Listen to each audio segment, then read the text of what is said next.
تقریباً میں 20-22 سال سے مؤذنی کر رہا ہوں، اب تک میری تنخواہ 11,000 روپے ہے، 22 سال سے. اور ہر سال مسجد میں ڈیکوریشن کرنے، پینٹ مارنے، اے سی لگانے، قالین بدلنے، صرف رمضان سے پہلے شعبان میں 2 سے 3 لاکھ روپے خرچ کیے جاتے ہیں اس کی خاطر، رنگ روغن کی خاطر. لیکن خادمین کی سیلری کی طرف توجہ نہیں دی جاتی ہے کہ ہمیں کتنا بڑھا کر دینا چاہیے، کتنا اضافہ کرنا چاہیے.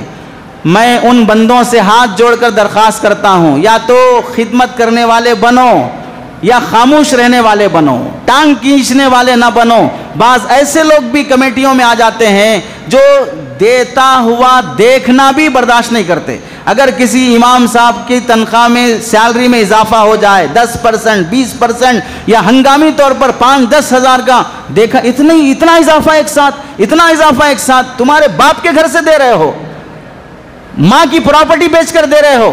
پبلک کا پیسہ پبلک کی خدمت کرنے کے لیے کبھی کسی ایم ایل اے کی سیلری پر اعتراض ہوا، کبھی سی ایم کی سیلری پر اعتراض ہوا، کبھی پی ایم کی سیلری پر اعتراض ہوا، کبھی ڈاکٹر کی انکم پر اعتراض ہوا، کبھی وکیل کی انکم پر اعتراض ہوا.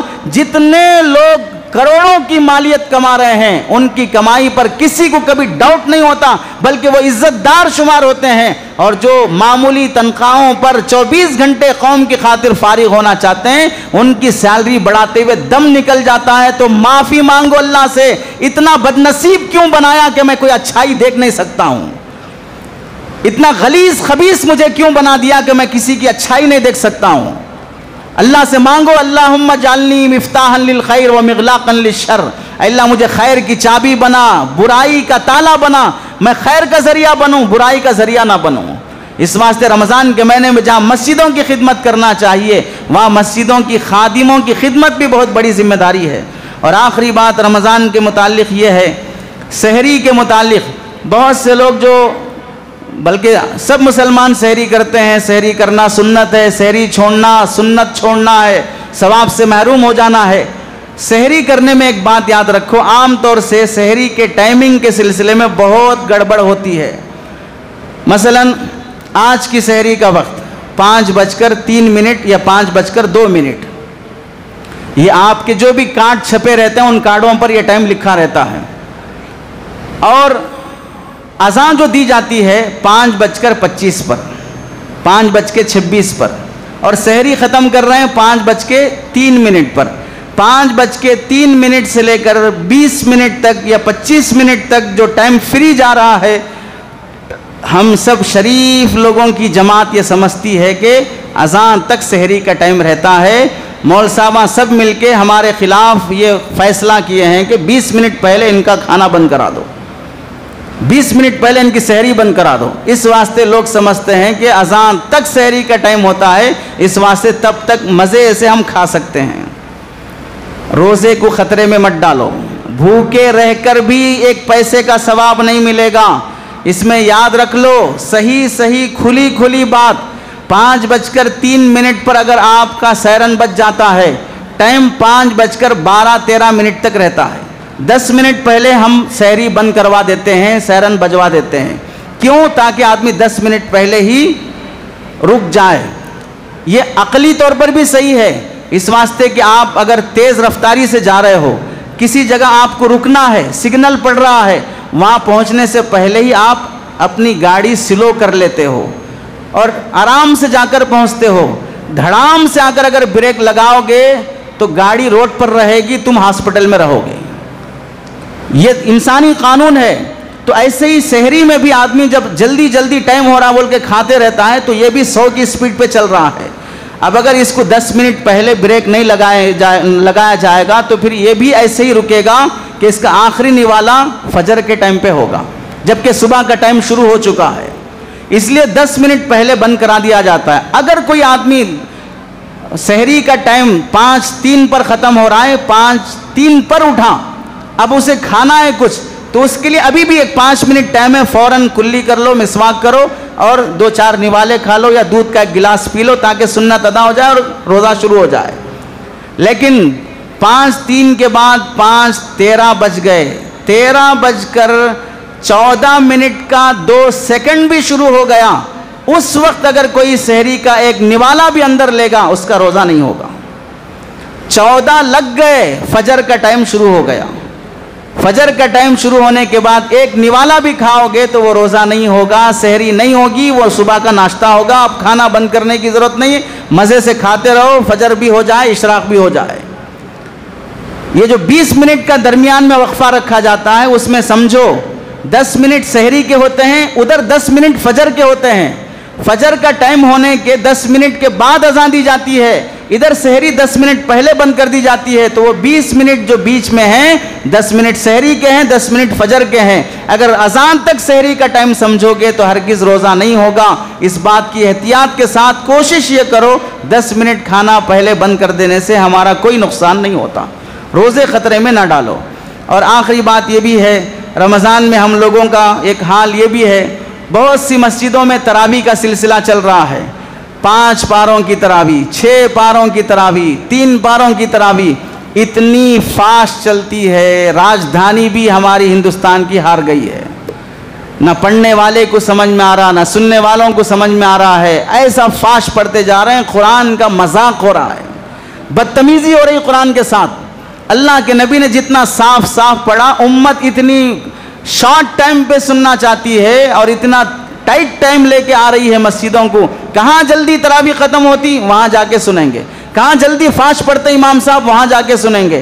ایسی جگہ پر امام صاحب کیا پڑھ رہا ہے، کون سا پارہ پڑھ رہا ہے، شروع کا سورہ فاتحہ ایسا پڑھو گیا کہ باپ کی میت پہ فاتحہ پڑھ رہے ہیں، اور پھر آگے ایسا فاسٹ بھاگو جیسا کہ حضرت اسرائیل سے ڈر کے بھاگ رہے ہیں۔ تو کوئی اس میں رعایت نہیں، نہ رکوع کی، نہ آیت کی، نہ وقف کرنے کی، نہ وقف لازم کی، کوئی رعایت نہیں، ایسا پڑھا جا رہا ہے۔ ایسے پڑھنے والوں پر اللہ کی لعنت برستی ہے۔ کیا اللہ کے نبی علیہ السلام نے ایسا فرمایا، ایسا کیا؟ صحابہ نے ایسا کیا کہ ایک ایک دن میں 5 پارے سن کے تراویح ختم کرو؟ اللہ کے بندوں سمجھو، 30 دن پورا مہینہ، 30 دن 20 رکعت تراویح پڑھنا سنت مؤکدہ ہے، چھوڑو گے تو گناہ ہوگا۔ تراویح رکعتیں پڑھنا 20 رکعت یہ سنت ہے، اگر آپ علم ترا سے بھی پڑھ لو گے سنت کا ثواب مل جائے گا، گنہگار نہیں ہوگے۔ قرآن ان 20 رکعت میں ختم کرنا یہ نفس سنت ہے، سنت مؤکدہ نہیں ہے۔ اگر کسی مسجد میں پورے مہینے میں پورا قرآن ختم نہیں ہوتا، صرف علم ترا سے پڑھا جاتا ہے، لیکن 20 دن تک مسلسل لوگ آرام سے پڑھ کے جاتے ہیں، وہ لوگ کامیاب ہیں۔ ان کے مقابلے میں جہاں پر 5 پارے پڑھایا، ختم کر دیا، مسجد پوری بھر گئی 5 پاروں کے لیے، جیسے ہی اس دن دعا ہو گئی گویا کہ ان لوگوں کا رمضان ختم ہو گیا۔ اب اس کے بعد مسجدوں میں صفیں خالی ہیں، تراویح پڑھنے والے بالکل گنے چنے نمازی ہیں، جو خاندانی مسلمان ہوتے ہیں وہی نمازی باقی رہ گئے۔ ایسا حال اگر رہے گا تو پھر رمضان میں تراویح سنت کرنے کا مقصد ہی کیا ہوا؟ قرآن پورا نہیں بھی سن سکے کوئی حرج نہیں ہے، 10 قرآن سننا کوئی سنت نہیں ہے، 2 قرآن سننا کوئی سنت نہیں ہے۔ تراویح 20 رکعت 30 دن تک مسلسل کنٹینیو پڑھنا یہ سنت مؤکدہ ہے، یہ چھوٹ جائے گا تو گناہ لازم آئے گا۔ اس واسطے 5 پارے 6 پارے کے چکر میں پڑھ کر تراویح کا مذاق نہ اڑاؤ۔ جہاں صاف صاف سکون سے پڑھا جاتا ہے ان کے پیچھے تراویح پڑھنے کی کوشش کریں۔ اللہ سے دعا ہے کہ اللہ عمل کی توفیق نصیب فرمائے۔ آمین۔ وآخر دعوانا الحمدللہ رب العالمین۔